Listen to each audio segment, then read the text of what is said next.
So he was, in a way, what seemed like the, quote, back nine of his career. On the other hand, Columbus had some gifts, and his main gift as a mariner, as a navigator, was what we call dead reckoning, sailing by the seat of his pants.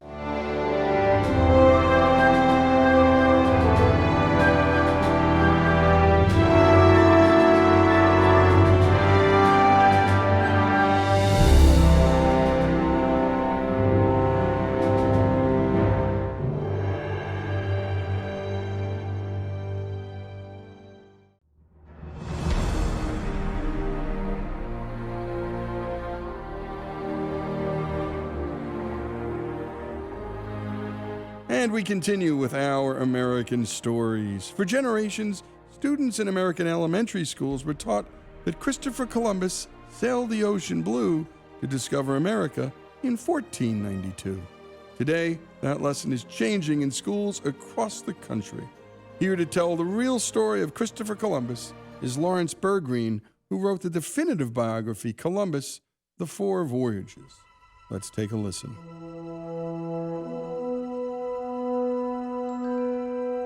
Hello, my name is Laurence Bergreen, and I've written a book about Christopher Columbus, Columbus, The Four Voyages. Of all the books I've written, I think this has been the most challenging and the most controversial because Columbus's reputation has been changing almost by the month.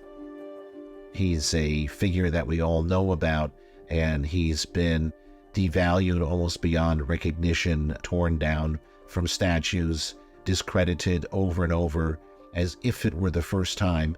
But as I discovered, the criticism of Columbus, intense criticism, was there almost at the beginning. It seems to get rediscovered with each generation. He's been hated, considered a genocidal monster. I would like to discuss Columbus in three dimensions, if you will, to give a sense of what he was really like as a person, with his flaws and all. The flaws were huge, but also so were his accomplishments. There's a reason why we remember Columbus. He tied together with his four voyages the old world and the new. First of all, who was Columbus? Cristoforo Colombo was born in Genoa in 1451.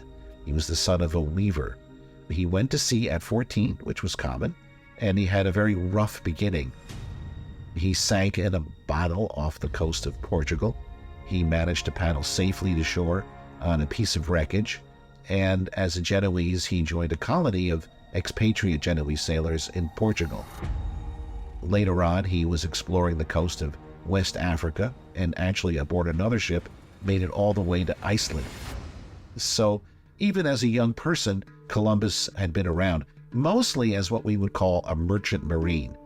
And he worked carefully with his brothers, especially his brother Bartholomew, who was a map maker.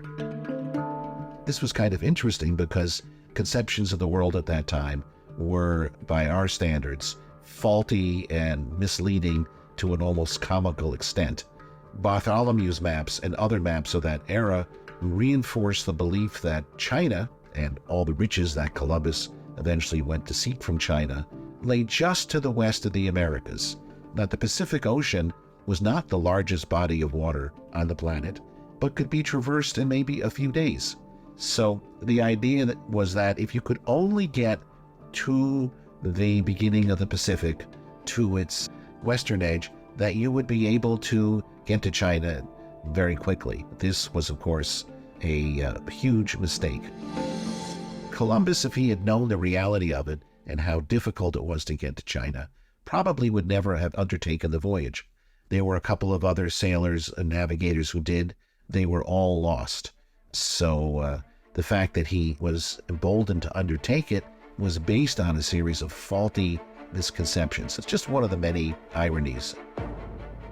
He spent a lot of time getting backing for the voyage. He was in Portugal, wouldn't back him. He finally went to Spain, and by that time, he was no longer a young man. He was 40. 40 in those days was late middle age.